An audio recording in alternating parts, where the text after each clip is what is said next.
Hey, thank you guys so much for tuning in. EVILSPEAK, man, an ending that is phenomenal. We got a lot of filleted heads, exploding heads. Hell yeah, pigs.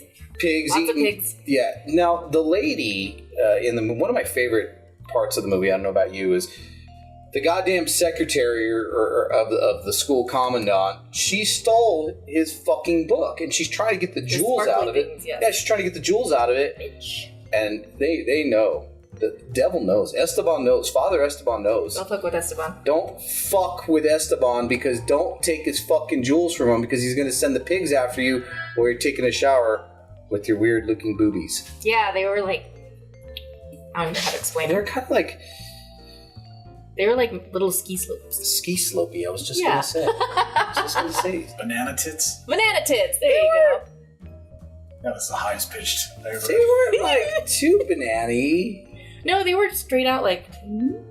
doing this thing. Yeah, look, He likes banana tits. I like all tits, but I mean, people ask me, are you a tit man or are you an ass man? I say I'm a bush man. Yeah, that picture you sent me the other night was... You knew that She had a good one, You yeah. knew that was, right? No. That was Argento. That's what I thought, but I was not sure. Okay. What do you It do? was Miss Aja Argento. Argento. Fantastic bush. Yes, she rocks the awesome fucking bush Italian style. She's so hot. I love her. She's a beautiful woman. I can't believe she's with Anthony Bourdain now. Yay, I like No Anthony Bourdain. reservations. Huh? No reservation. No reservations. Anyways, guys, EVILSPEAK, great fucking movie. Some really good kills. Speaking of EVILSPEAK, we're gonna summon.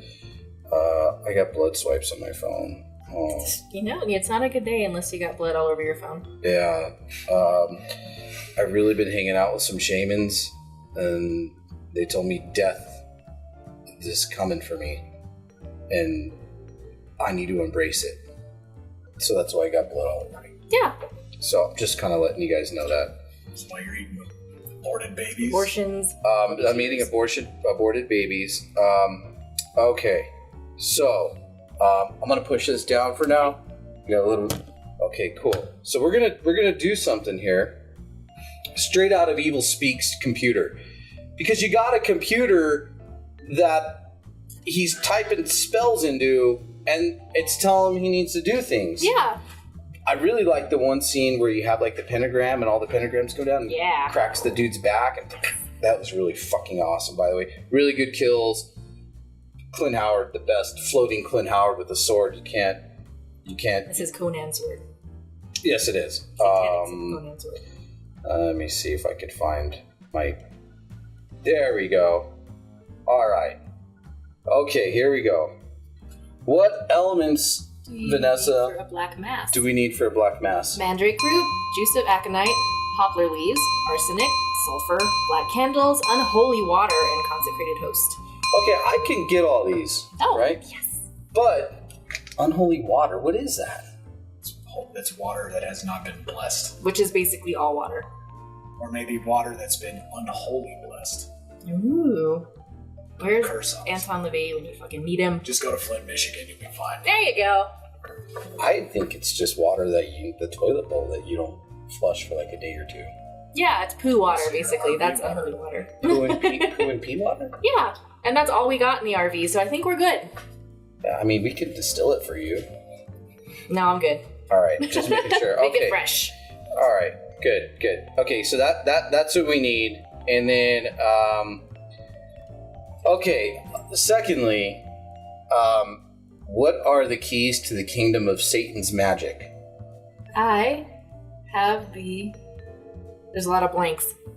I touch the hand of my master Satan through the right of the Book of Death, sign, Book of Death, Black Mass, Esteban, sign, Book of Death, Black Mass, Esteban.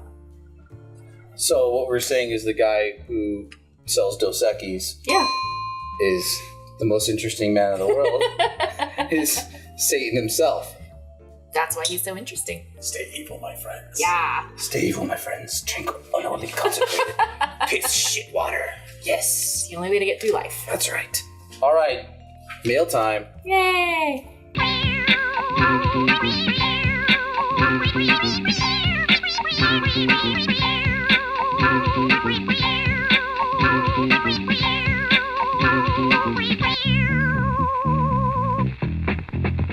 Cool. Mail time! So exciting. I love this part because you guys are my favorite. I better put my glasses on. Yeah, he can't function without those fantastically wonderful glasses. So first question, do you feel with the new meme of cannibalism that down the road here, pretty soon, we'll have the first horror movie using real human blood and or cadavers? From Hickory. Hi, Hickory. Hey, Hickory. Great question. And I think it's already been done. Yeah, and there was a movie, I believe, from 2006 from the Horror Fest series. Rest in peace, Horror Fest, we miss you. It's called Unrest. They use actual human cadavers as the cadavers. So, True. Been done. Human blood, I'm sure there has obviously been some people get hurt. Like I know in Texas Chainsaw Massacre, the end when she jumps out the window, she actually got cut. Quite a lot of that blood was actually real. But I don't think they've ever actually I don't think you can use human blood as special effects because it gets coagulated. Really fast. Yeah. But I'm sure there's so much synthetic stuff out there that looks real, so you can't really tell.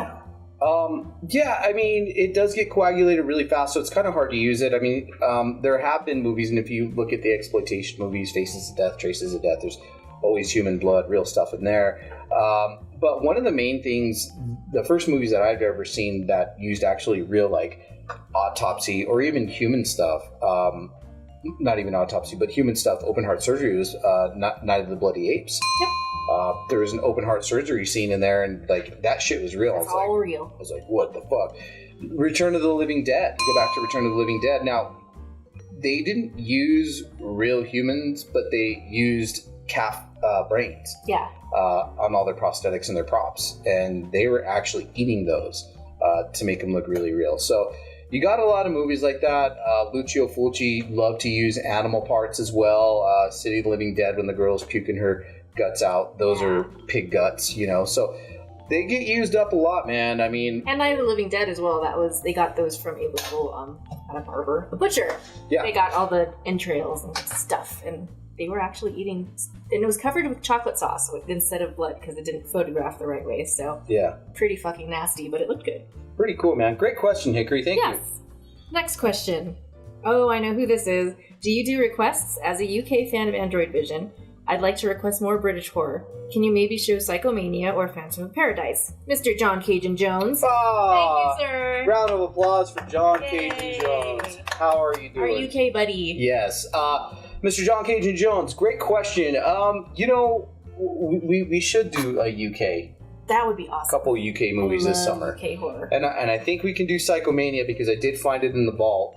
And we'll probably find another UK horror or Euro sleazy trash horror. So I think this summer we'll probably tackle that. And we got more room to play because we're only doing one movie nights now. We're not doing two, so we're not burning through our fucking vaults right away, which is good. Just an amazing. She's the brains. Oh, thank you. Fucking brains. So we'll plan on it, John. Definitely Psychomania. If I can find Phantom Paradise, I will. Any suggestions from you would be totally fucking awesome. Yeah. So later on this summer, man, definitely we'll do that. Maybe towards early part of the fall. We'll definitely do some UK horror just for you, my friend. Thank you, Sarah. You're such a good friend. Yes. Love you. Yes, we do. Uno más. Oh, right there. Oh, how about that? Oh, this is a loaded This is question. a good one. Okay, if Freddy Krueger gets pulled out of the dream and that's how they kill him in part 1 and Freddy's dead, how did he come back for Freddy vs. Jason? And what the fuck happened with part 2 where he tries to take over someone out of the dream world? Mr. Joe, thank you so much. Oh, Mr. Joe. Okay. Let me tackle this in different parts. Let's go to Freddy vs. Jason. I think it's very, it's explained in Freddy vs. Jason because Freddy's has evolved over the movies, and he's actually like kind of a dream demon now. So he's more than just a guy coming back. He's a dream demon, and it is portrayed in Freddy vs. Jason where he looks like a fucking demon at the beginning of the movie. And as a dream demon, with any, I guess you could say, demons, or the philosophy of what a demon is, they're only powerful because you're scared of them. And nobody's scared of Freddy no more. He's a fucking joke. It's like Trump. Yeah, nobody's scared of him. It's just a joke. It's funny. And people who are scared of him, I really laugh at them the most. Oh no, he's gonna fucking kill us. It's like, shut up. It's a fucking joke. It's stupid. Anyways, he manipulates Jason, and he gets into Jason's dreams. He's able to kind of find that one little crack in the doorway, and starts manipulating Jason's dreams, and sends Jason to Elm Street to kill for him. So everybody thinks it's Freddy again, and people start becoming scared of Freddy again, and that's how he can get out. Power. Now, part 2, which is an amazing film about a coming-of-age young man in the closet, Nightmare on Elm Street 2, which it's an amazing movie. It's like so before. Do you know about that, Nightmare on Elm Street 2? We're gonna have to get into this. Yeah, I'm curious now. Nightmare on Elm Street 2 is completely about a fucking teenage boy in the closet. I've heard something about that all of it was basically like an allegory for it certainly being is, and there's homosexual. So there's stuff I'm all about it. That's there's awesome. stuff all over that movie that you just look at the signs. But what it is this kid moves into the same house. So in essence, Freddy's ghost is in the house. So he's going to start dreaming about him, and he starts getting in his head. And kind of like in Jason versus Freddy, he's having this kid kind of do a little bit of his dirty work for him. And he's working through the kid. That's what kids are good for. Yeah, it's a fucking great movie, by the way. And yes, he is gay in that movie because Lisa loves him. And he tries making out with her, and he almost gets sick to his stomach, and he runs to his best friend's house who he has a crush on. Just so cute. Telling you. I love it. It's more gay horror movies, please. It's a great gay horror movie. I mean, if you're looking back, I loved it as a kid, but I didn't see any of that because, you know, as a kid, you're not putting sexual connotations on shit. You're just fucking watching a horror movie. But as an adult watching part 2, I'm just like, wow, this is a really gay movie. I heard it's pretty blatant. I haven't seen the second one in a really long time, so I need to get on that. Absolutely. So, as always, send your questions to AndroidVision666@AOL.com. You can always follow me or follow us on Twitter at AndroidVision2. And we got quite a bit of followers going on and a lot of retweets. And what I really like about this, and I'm just saying this is, I don't know if I told you this, but every Friday we are getting lumped in with all of our hosts across the United States on Twitter. Really? As a follow. Oh, yeah. Yay, I didn't know that. It's really I don't do the tweeties, so I don't know this shit. I know I mention you all the time. Oh, good. And it's funny because I responded with one of your pictures, and these people are like, oh my god, you're so pretty. And I'm like, I'm not Vanessa, but okay. You know what I mean? So anyways, guys, thank you so much for tuning in to Android Vision. Hope you enjoyed EVILSPEAK tonight and our PSA. We will be back in July. It's my birthday month. What? July is my birthday month. Oh, what? Really? When's your birthday? July 8th. Oh, you're a Cancer. No, you're not. Don't talk about yourself that way. Fucking bullshit. All right, guys. Thank you so much for tuning in. We'll see you guys next month. Good night.